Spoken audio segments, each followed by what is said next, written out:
Job chapter 1. There was a man in the land of Uz, whose name was Job, and that man was blameless and upright, one who feared God and turned away from evil.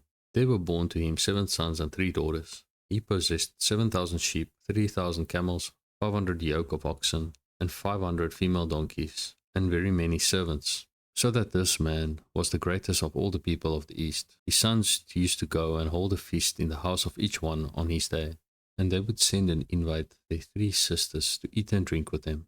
And when the days of the feast had run their course, Job would send and consecrate them, and he would rise early in the morning and offer burnt offerings according to the number of them all. For Job said, "It may be that my children have sinned and cursed God in their hearts." This Job did continually. Now there was a day when the sons of God came to present themselves before the Lord, and Satan also came among them. The Lord said to Satan, "From where have you come?" Satan answered the Lord and said, "From going to and fro on the earth, and from walking up and down on it." And the Lord said to Satan, "Have you considered my servant Job, that there is none like him on the earth, a blameless and upright man, who fears God and turns away from evil?" Then Satan answered the Lord and said, "Does Job fear God for no reason? Have you not put a hedge around him and his house, and all that he has, on every side? You have blessed the work of his hands, and his possessions have increased in the land. But stretch out your hand and touch all that he has, and he will curse you to your face." And the Lord said to Satan, "Behold, all that he has is in your hand. Only against him do not stretch out your hand." So Satan went out from the presence of the Lord. Now there was a day when his sons and daughters were eating and drinking wine in their oldest brother's house. And there came a messenger to Job and said, "The oxen were plowing and the donkeys feeding beside them. And the Sabeans fell upon them and took them and struck down the servants with the edge of the sword. And I alone have escaped to tell you." While he was yet speaking, there came another and said, "The fire of God fell from heaven and burned up the sheep and the servants and consumed them. And I alone have escaped to tell you." While he was yet speaking, there came another and said, "The Chaldeans formed 3 groups and made a raid on the camels and took them and struck down the servants with the edge of the sword. And I alone have escaped to tell you." While he was yet speaking, there came another and said, "Your sons and daughters were eating and drinking wine in their oldest brother's house. And behold, a great wind came across the wilderness and struck the 4 corners of the house, and it fell upon the young people, and they are dead. And I alone have escaped to tell you." Then Job arose and tore his robe and shaved his head, and fell on the ground and worshipped. And he said, "Naked I came from my mother's womb, and naked shall I return. The Lord gave, and the Lord has taken away. Blessed be the name of the Lord." In all this Job did not sin or charge God with wrong. Chapter 2.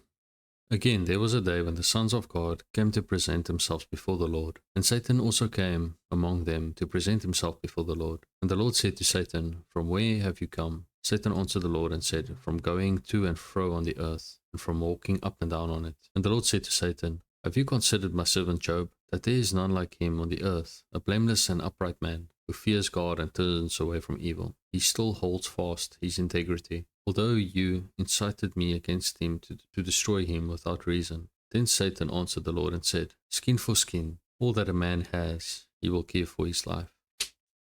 But stretch out your hand and touch his bone and his flesh, and he will curse you to your face." And the Lord said to Satan, "Behold, he is in your hand, only spare his life." So Satan went out from the presence of the Lord and struck Job with loathsome sores from the sole of his foot to the crown of his head. And he took a piece of broken pottery with which to scrape himself while he sat in the ashes. Then his wife said to him, "Do you still hold fast to your integrity? Curse God and die." But he said to her, "You speak as one of the foolish women would speak. Shall we receive good from God, and shall we not receive evil?" In all this Job did not sin with his lips. Now when Job's 3 friends heard of all this evil that had come upon him, they came each from his own place: Eliphaz the Temanite, Bildad the Shuhite, and Zophar the Naamathite. They made an appointment together to come to show him sympathy and comfort him. And when they saw him from a distance, they did not recognize him, and they raised their voices and wept. And they tore their robes and sprinkled dust on their heads toward heaven. And they sat with him on the ground 7 days and 7 nights, and no one spoke a word to him, for they saw that his suffering was very great. Chapter 3. After this Job opened his mouth and cursed the day of his birth. And Job said, "Let the day perish on which I was born, and let the night that said, a man is conceived. Let that day be darkness. May God above not seek it, nor light shine upon it. Let gloom and deep darkness claim it. Let clouds dwell upon it. Let the blackness of the day terrify it. That night let thick darkness seize it. Let it not rejoice among the days of the year. Let it not come into the number of the months. Behold, let that night be barren. Let no joyful cry enter it. Let those curse it who curse the day, who are ready to rouse up Leviathan. Let the stars of its dawn be dark. Let it hope for light, but have none, nor see the eyelids of the morning, because it did not shut the doors of my mother's womb, nor hide trouble from my eyes. Why did I not die at birth, come out from the womb and expire? Why did the knees receive me, or why the breasts, that I should nurse? For then I would have lain down and been quiet. I would have slept, then I would have been at rest, with kings and counselors of the earth who rebuilt ruins for themselves, or with princes who had gold, who filled their houses with silver. Or why was I not as a hidden stillborn child, as infants who never see the light? There the wicked cease from troubling, and there the weary are at rest. There the prisoners are at ease together. They hear not the voice of the taskmaster. The small and the great are there, and the slave is free from his master. Why is light given to him who is in misery, and life to the bitter in soul, who long for death, but it comes not, and dig for it more than for hidden treasures, who rejoice exceedingly, and are glad when they find the grave? Why is light given to a man whose way is hidden, whom God has hedged in? For my sighing comes instead of my bread, and my groanings are poured out like water. For the thing that I fear comes upon me, and what I dread befalls me. I am not at ease, nor am I quiet. I have no rest, but trouble comes.